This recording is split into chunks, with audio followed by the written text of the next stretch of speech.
അപ്പോൾ നിങ്ങളെല്ലാവരും LDCക്ക് വേണ്ടി നല്ല തകൃതിയിൽ പഠിച്ചുകൊണ്ടിരിക്കുകയാവും അല്ലേ? അപ്പോൾ നിങ്ങളുടെ പഠനമൊക്കെ നല്ല രീതിയിൽ തന്നെ മുന്നോട്ട് പോവട്ടെ. കണ്ണൂരിൻ്റെ കൺഫർമേഷനൊക്കെ കൊടുക്കാൻ വന്നിട്ടുണ്ട് അല്ലേ? അപ്പോൾ കണ്ണൂരുള്ള നിങ്ങളെല്ലാവരും കൺഫർമേഷനൊക്കെ കൊടുത്തു എന്ന് വിചാരിക്കുകയാണ്. അപ്പോൾ ഇന്ന് നമുക്ക് നമ്മുടെ LDCയിൽ ചോദിക്കാൻ ചാൻസ് ഉള്ള പ്രധാനപ്പെട്ട കുറച്ച് മുൻകാല ചോദ്യങ്ങൾ പഠിച്ചു പോവാം. അപ്പോൾ നമ്മുടെ വീഡിയോ നിങ്ങൾക്ക് ഇഷ്ടപ്പെടുന്നുണ്ടെങ്കിൽ തീർച്ചയായും ലൈക്ക് ചെയ്യുക, നിങ്ങളുടെ അഭിപ്രായങ്ങൾ കമൻറ്റ് വഴി അറിയിക്കുക. അപ്പോൾ ചാനൽ സബ്സ്ക്രൈബ് ചെയ്തുകൂടി ഒന്ന് വെക്കുക കേട്ടോ. നിങ്ങൾക്ക് വീഡിയോസൊക്കെ ഉപകാരപ്രദമാവുന്നുണ്ടെങ്കിൽ പ്ലീസ് നമ്മുടെ ചാനൽ ഒന്ന് സബ്സ്ക്രൈബ് ചെയ്ത് സപ്പോർട്ട് ചെയ്യുക. അപ്പോൾ നമുക്ക് വീഡിയോ സ്റ്റാർട്ട് ചെയ്താലോ? ഫസ്റ്റ് ക്വസ്റ്റ്യൻ നോക്കാം. ഒന്നാം പഴശ്ശി വിപ്ലവത്തിൻ്റെ കാലഘട്ടം ചോദിച്ചാൽ 1793 മുതൽ 1797 വരെയാണ്. 1793 മുതൽ 1797 വരെയാണ് ഒന്നാം പഴശ്ശി വിപ്ലവത്തിൻ്റെ കാലഘട്ടം. അപ്പോൾ പഴശ്ശി വിപ്ലവത്തിന് 2 ഘട്ടങ്ങളാണുള്ളത്. ഒന്നാം ഘട്ടം 93 മുതൽ 97 വരെയാണ്. രണ്ടാം ഘട്ടം ചോദിച്ചാൽ 1800 മുതൽ 1805 വരെയാണ്. പഴശ്ശി കലാപത്തിന് 2 ഘട്ടങ്ങളാണ്. ഒന്നാം ഘട്ടം 1793 മുതൽ 1797 വരെയാണ്. രണ്ടാം ഘട്ടം 1800 മുതൽ 1805 വരെയാണ് കേട്ടോ. അപ്പോൾ 1805 നവംബർ 30-നാണ് പഴശ്ശിരാജ വീരമൃത്യു വരിച്ചിട്ടുള്ളത്. 1805 നവംബർ 30-നാണ് പഴശ്ശിരാജ വീരമൃത്യു വരിച്ചിട്ടുള്ളത്. പഴശ്ശിരാജയെ കേരള സിംഹം എന്ന് വിശേഷിപ്പിച്ചതാരാണ്? ഒരുപാട് തവണ ചോദിച്ച ഒരു ക്വസ്റ്റ്യനാണ്. പഴശ്ശിരാജയെ കേരള സിംഹം എന്ന് വിശേഷിപ്പിച്ചിട്ടുള്ളത് സർദാർ KM പണിക്കരാണ്. അപ്പോൾ ഒന്നാം പഴശ്ശി വിപ്ലവത്തിൻ്റെ കാലഘട്ടം ചോദിച്ചാൽ 1793 മുതൽ 1797 വരെയാണ്. രണ്ടാം ഘട്ടം 1800 മുതൽ 1805 വരെയാണ്. പഴശ്ശിരാജ വീരമൃത്യു വരിച്ചത് 1805 നവംബർ 30-നാണ്. പഴശ്ശിരാജയെ കേരള സിംഹം എന്ന് വിശേഷിപ്പിച്ചിട്ടുള്ളത് സർദാർ KM പണിക്കരാണ്. അപ്പോൾ ഇതെല്ലാം ഇമ്പോർട്ടൻ്റ് ആണ്, ചോദിച്ചിട്ടുള്ള ക്വസ്റ്റ്യൻസ് ആണ്, നിങ്ങൾ നോട്ട് ചെയ്ത് വെക്കുക. രണ്ടാമത്തെ ക്വസ്റ്റ്യൻ നോക്കാം. ബ്രിട്ടീഷ് ദുർഭരണത്തെ തിരുവിതാംകൂറിൽ നിന്ന് അമർച്ച ചെയ്യാൻ വേലുത്തമ്പി ദളവ കുണ്ടറയിൽ വെച്ച് നടത്തിയ ചരിത്ര പ്രസിദ്ധമായ കുണ്ടറ വിളംബരം നടന്നത് എപ്പോഴാണ്? കുണ്ടറ വിളംബരം 1809 ജനുവരി 11. 1809 ജനുവരി 11-നാണ് കുണ്ടറ വിളംബരം. അപ്പോൾ കുറച്ച് ഇമ്പോർട്ടൻ്റ് ആയിട്ടുള്ള ഒരു ഇയർ ആണ് കേട്ടോ. കുണ്ടറ വിളംബരം 1809 ജനുവരി 11-നാണ്. അതുപോലെ കുറച്ച് ഇമ്പോർട്ടൻ്റ് ആയിട്ടുള്ള ഇയർ കൂടെ നമുക്ക് പഠിച്ചു പോവാം. ആറ്റിങ്ങൽ കലാപം ചോദിച്ചാൽ 1721-ലാണ്. ആറ്റിങ്ങൽ കലാപം 1721-ലാണ്. പിന്നെ കുളച്ചൽ യുദ്ധം ചോദിച്ചാൽ 1741-ലാണ്. കുളച്ചൽ യുദ്ധം 1741-ലാണ്. കുറിച്യ കലാപം ചോദിച്ചാൽ 1812-ലാണ്. കുറിച്യ കലാപത്തിൻ്റെ ഇയർ ചോദിച്ചാൽ 1812-ആണ്. അപ്പോൾ കുണ്ടറ വിളംബരം 1809 ജനുവരി 11-നാണ് കേട്ടോ.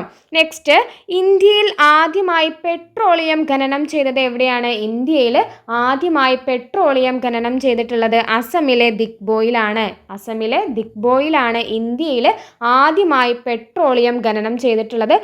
ഏറ്റവും വലുത് ചോദിച്ചാൽ അത് മുംബൈ ഹൈ ആണ് കേട്ടോ. മുംബൈ ഹൈ ആണ് ഏറ്റവും വലുത്. ഇന്ത്യയിലെ ഏറ്റവും വലിയ കൽക്കരിപ്പാടം ചോദിച്ചാൽ അത് ജാർഖണ്ഡിലെ ചാറിയാണ് കേട്ടോ. ഇന്ത്യയിലെ ഏറ്റവും വലിയ കൽക്കരിപ്പാടം ചോദിച്ചാൽ അത് ജാർഖണ്ഡിലെ ചാറിയാണ്.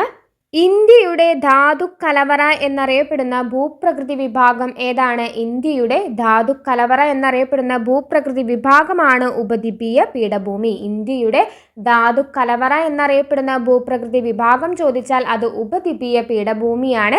ഇന്ത്യൻ സമ്പദ് വ്യവസ്ഥയുടെ നട്ടെല്ല് എന്നറിയപ്പെടുന്നത് ഉത്തരമഹാസമതലമാണ്. ഇന്ത്യൻ സമ്പദ് വ്യവസ്ഥയുടെ നട്ടെല്ല് എന്നറിയപ്പെടുന്നത് ഉത്തരമഹാസമതലമാണ്. ഇന്ത്യയുടെ ധാതുക്കലവറ എന്നറിയപ്പെടുന്ന ഭൂപ്രകൃതി വിഭാഗമാണ് ഉപദ്വീപീയ പീഠഭൂമി.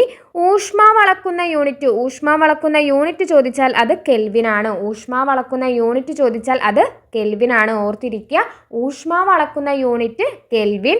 ദേശീയ ഗീതം വന്ദേ മാതരം അല്ലേ? നമ്മുടെ ദേശീയ ഗീതമായിട്ടുള്ള വന്ദേ മാതരം ആദ്യമായി ആലപിച്ച കോൺഗ്രസ് സമ്മേളനം ഏതാണ്? ദേശീയ ഗീതമായിട്ടുള്ള വന്ദേ മാതരം ആദ്യമായി ആലപിച്ച കോൺഗ്രസ് സമ്മേളനം ചോദിച്ചാൽ 1896-ലെ 1896-ലെ കൊൽക്കത്ത സമ്മേളനത്തിൽ വെച്ചിട്ടാണ് കേട്ടോ. 1896-ലെ കൊൽക്കത്ത സമ്മേളനത്തിൽ വെച്ചിട്ടാണ് ദേശീയ ഗീതമായിട്ടുള്ള വന്ദേ മാതരം ആദ്യമായിട്ട് ആലപിച്ചിട്ടുള്ളത്. 1896-ലെ കൊൽക്കത്ത സമ്മേളനത്തിൻ്റെ അധ്യക്ഷൻ ചോദിച്ചാൽ റഹ്മത്തുള്ള സയാനിയാണ്. റഹ്മത്തുള്ള സയാനിയാണ് 1896-ലെ കൊൽക്കത്ത സമ്മേളനത്തിൻ്റെ അധ്യക്ഷൻ. വന്ദേ മാതരം നമ്മുടെ ദേശീയ ഗീതമാണ് വന്ദേ മാതരം. വന്ദേ മാതരം രചിച്ചിട്ടുള്ളത് ബങ്കിം ചന്ദ്ര ചാറ്റർജിയാണ്. കേട്ടോ. ബങ്കിം ചന്ദ്ര ചാറ്റർജിയാണ് വന്ദേ മാതരം രചിച്ചിട്ടുള്ളത്. നമ്മുടെ ദേശീയ ഗാനം ജനഗണമന രചിച്ചത് രവീന്ദ്രനാഥ ടാഗോറാണ്. ദേശീയ ഗാനം ജനഗണമന, ദേശീയ ഗീതം വന്ദേ മാതരം, ദേശീയ ഗാനം ജനഗണമന രചിച്ചിട്ടുള്ളത് രവീന്ദ്രനാഥ ടാഗോറാണ്. ദേശീയ ഗീതം വന്ദേ മാതരം രചിച്ചിട്ടുള്ളത് ബങ്കിം ചന്ദ്ര ചാറ്റർജിയാണ്. അപ്പോൾ ദേശീയ ഗാനം ആദ്യമായി ആലപിച്ചിട്ടുള്ളത് എന്നാണ്?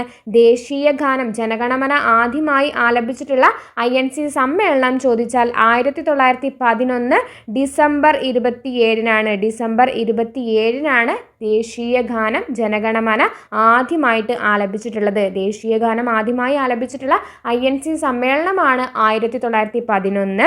പാർലമെൻറ്റിൽ ആദ്യമായി ആലപിച്ചത് ചോദിച്ചാൽ 1950 ജനുവരി 24-നാണ്. ജനുവരി 24-നാണ് പാർലമെൻറ്റിൽ ആദ്യമായി ദേശീയ ഗാനം ആലപിച്ചിട്ടുള്ളത്. 1950 ജനുവരി 24-നാണ്. ഓർത്തിരിക്കുക. പ്രകാശത്തിൻ്റെ വേഗത ഏറ്റവും കുറഞ്ഞ മാധ്യമം ചോദിച്ചാൽ അത് വജ്രമാണ്. പ്രകാശത്തിൻ്റെ വേഗത ഏറ്റവും കുറഞ്ഞ മാധ്യമം ചോദിച്ചാൽ അത് വജ്രമാണ്. നെക്സ്റ്റ്, കോൺഗ്രസിൻ്റെ അന്തിമ ലക്ഷ്യം പൂർണ്ണ സ്വരാജ് അഥവാ പൂർണ്ണ സ്വാതന്ത്ര്യമാണെന്ന് പ്രഖ്യാപിച്ചുകൊണ്ടുള്ള ചരിത്ര പ്രസിദ്ധമായ പ്രമേയം പാസാക്കിയ സമ്മേളനം ഏതാണ്? കോൺഗ്രസിൻ്റെ അന്തിമ ലക്ഷ്യം പൂർണ്ണ സ്വരാജ് അഥവാ പൂർണ്ണ സ്വാതന്ത്ര്യമാണെന്ന് പ്രഖ്യാപിച്ചുകൊണ്ടുള്ള ചരിത്ര പ്രസിദ്ധമായിട്ടുള്ള പ്രമേയം പാസാക്കിയ INC സമ്മേളനം ചോദിച്ചാൽ അത് 1929 ലാഹോർ സമ്മേളനമാണ്. 1929 ലാഹോർ സമ്മേളനത്തിൽ വെച്ചിട്ടാണ് കോൺഗ്രസിൻ്റെ അന്തിമ ലക്ഷ്യം പൂർണ്ണ സ്വരാജാണ് എന്നുള്ള പ്രമേയം പാസാക്കിയിട്ടുള്ളത്. അപ്പോൾ ലാഹോർ സമ്മേളനത്തിൻ്റെ 1929 ലാഹോർ സമ്മേളനത്തിൻ്റെ അധ്യക്ഷൻ കൂടി ഒന്ന് ഓർത്തിരിക്കുക. ജവഹർലാൽ നെഹ്റു ആണ് കേട്ടോ. നെഹ്റു ആണ് 1929 ലാഹോർ സമ്മേളനത്തിൻ്റെ അധ്യക്ഷൻ. തണ്ടാർ എന്ന് പിരിച്ചെഴുതിയാൽ എങ്ങനെയാണ്? തണ്ടാർ പിരിച്ചെഴുതിയാൽ തൺ പ്ലസ് താറാണ്. തൺ പ്ലസ് താറാണ് തണ്ടാർ. സ്ത്രീലിംഗ പദം എഴുതുക. പ്രസാധകൻ എന്നതിൻ്റെ സ്ത്രീലിംഗ പദം ചോദിച്ചാൽ അത് പ്രസാധികയാണ്.